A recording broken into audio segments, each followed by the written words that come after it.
We need to trust each other. We have so many enemies now. The Freys and the Lannisters send their regards. I thought you knew what I wanted. Tell him what you did to her. Tell him! Are you afraid? Good. You're in the great game now. And the great game is terrifying. Can I help you? Why are you here? It's a short list.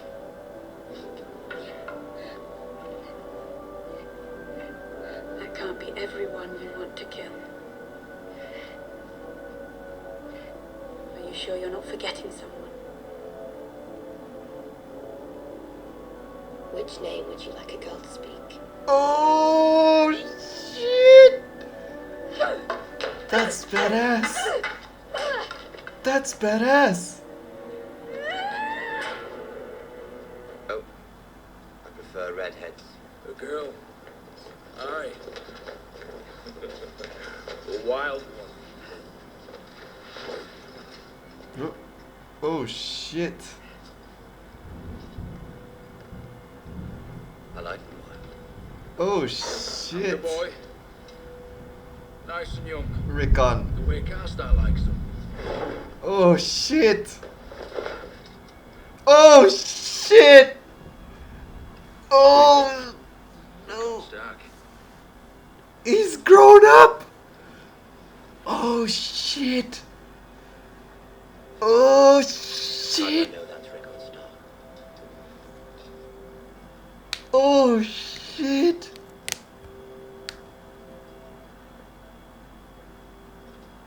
Oh shit.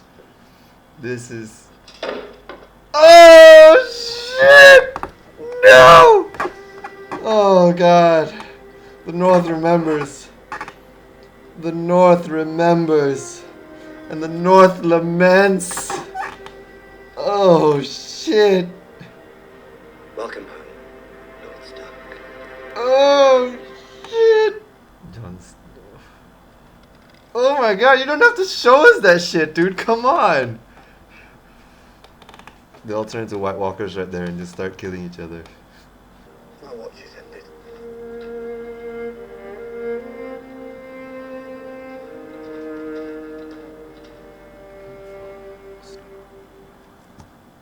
Oh snap.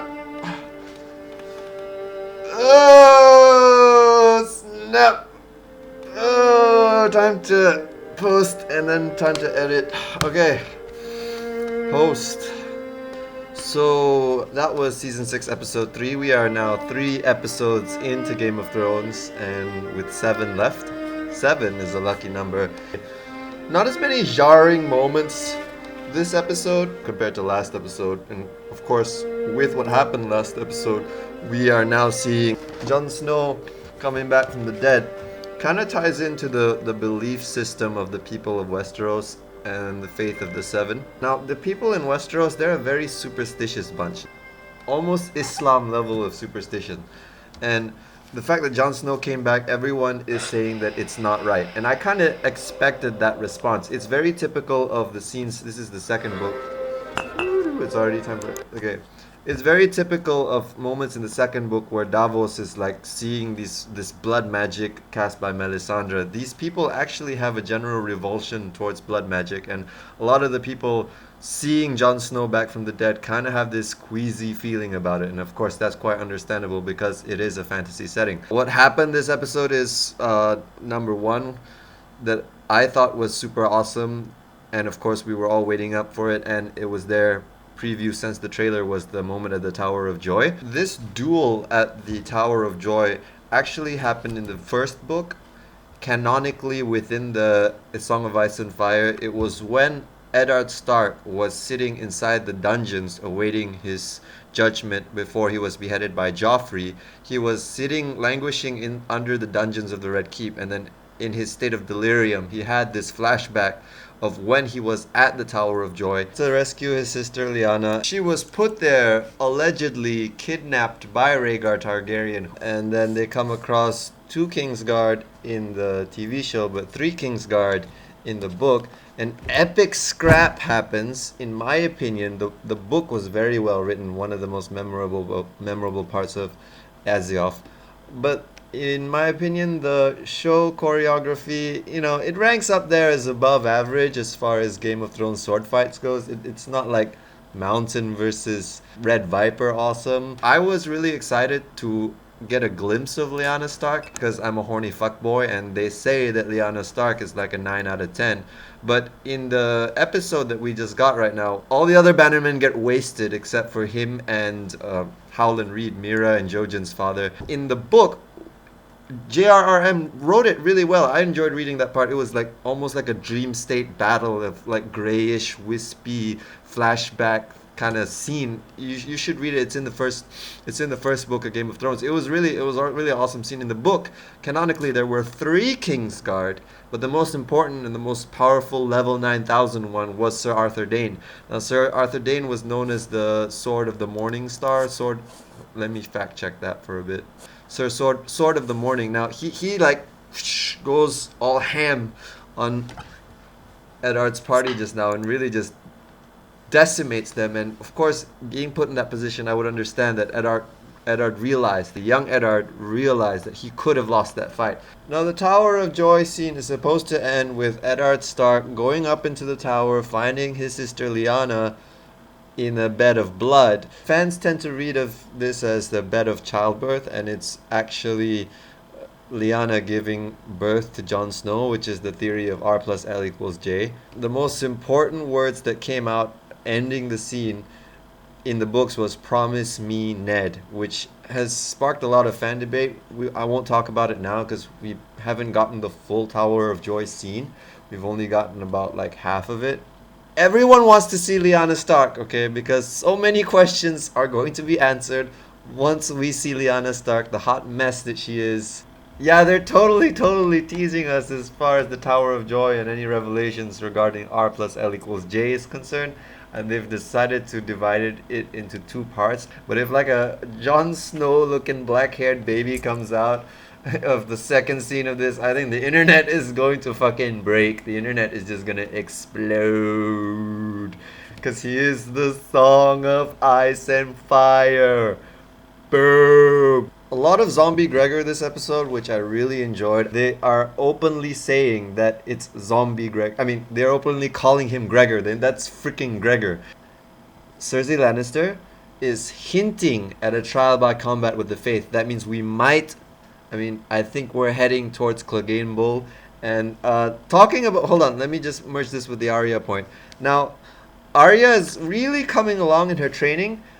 If Clegane Bowl is happening, and they said that Arya kind of became friends with Sandor towards the end, I think like what would be really awesome is that if Arya and Sandor kind of kill Clegane together, it's like one would be like outmatching the other, and then like the other would come to the aid. Of course, it's a trial by combat, but one can only hope. But the fact that they mentioned the trial by combat, I think, is really moving towards 420, get wrecked, smoke weed every day, Clegane Bowl, which is a fan thing. Hold up. Smoke weed every day. The Lannisters are now this power couple. Forget Brad and Jelena.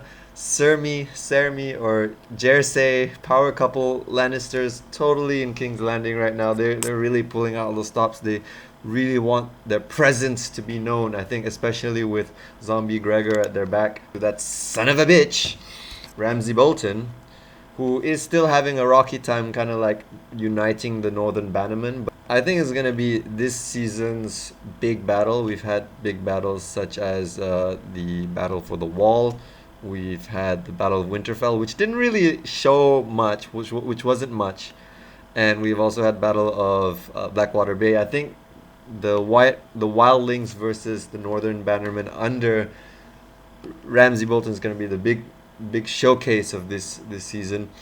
And back in the north, they're chilling, and winter is coming. It's been coming for 16 fucking years, and of course it is getting colder and colder and whatnot. You can very much see the climate in the environment is changing in the north as more snow is featured in the series. It's really getting cold. More snow, get it, as in more Jon Snow. Heyo.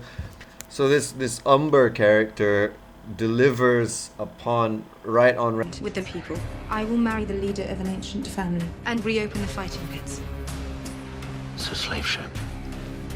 Take me to Slaver's Bay, put a sword in my hand. I'll prove my worth. I want you to be my wife. You have to go, Marcella, now.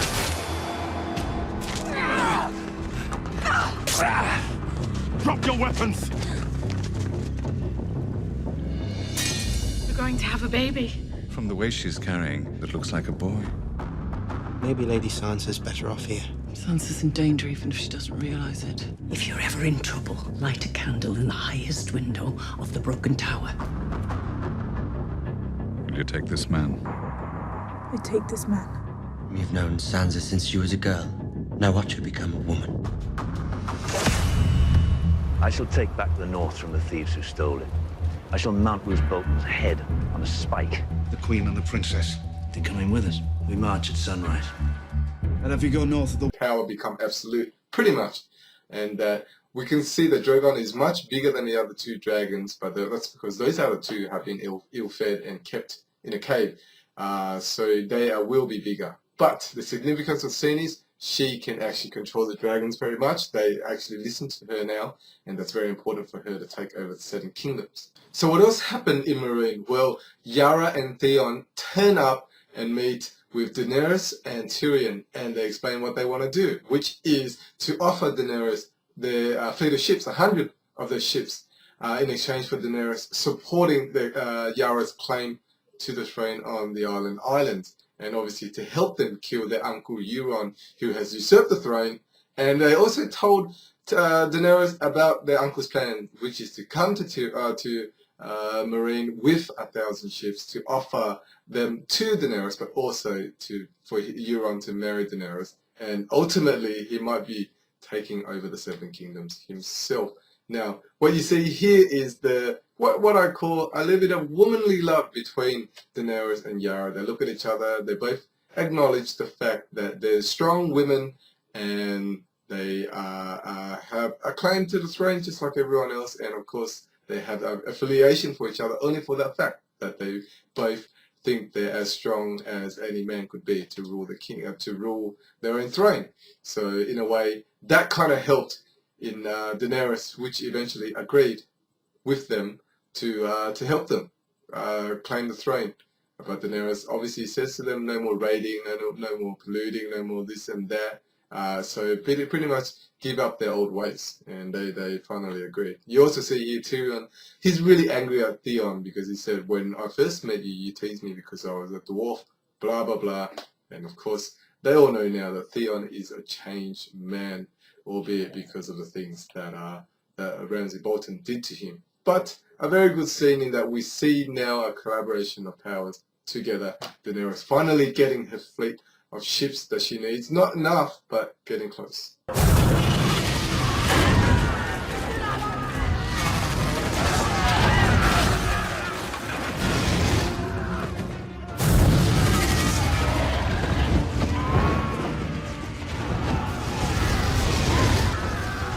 Okay, now for the important one, which is the battle between Jon Snow and Ramsay Bolton to take back the North. Now this battle is amazing, and it's probably one of the best war army kind of fights that I've seen in a while, and it takes over much of the episode, rightly so, because it's a big battle obviously. Now it starts off the day before, Jon Snow with his group of people, including Sansa and Ser Davos and Tormund, meeting with Ramsay Bolton and his men, and obviously they're both telling each other to surrender. Now there's a bit of banter going on, and Ramsay Bolton, as cruel and as smart as he is, he says a lot of stupid stuff to these two to rile them up. Now Jon Snow has it back at him, tells him, you want to go with me one-on-one?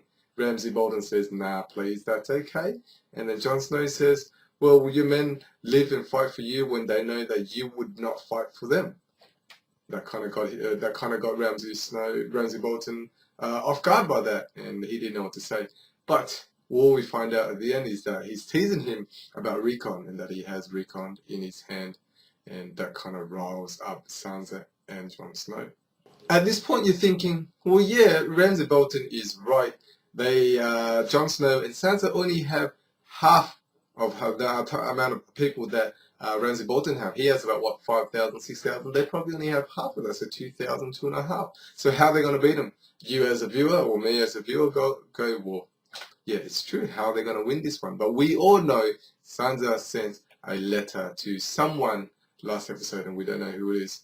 But we do now. She sent a letter to Littlefinger to come and help. Now the next day comes and they're ready for battle. They're eyeing each other out, and what does Ramsay do? He pulls out Rickon. He tells Rickon to run to the other side, which is where Jon Snow and the army is, and run as fast as he can. Now you know Ramsay Bolton is just playing games with him. And as he starts running, Ramsay Bolton pulls out arrows and starts shooting at Rickon, missing on purpose. Jon Snow rides his horse towards Rickon to try and catch him and bring him back, but then Ramsay Bolton hits him in the end through the heart, pierces him and kills him. This really angers Jon Snow, and what happens? Jon Snow doesn't know what to do. He's really angry, so he starts charging towards Ramsay Bolton's army, which is not what you're supposed to do. Now, the night before they talked about being more careful, being more patient, and not falling into the trap. But Jon Snow fell into the trap.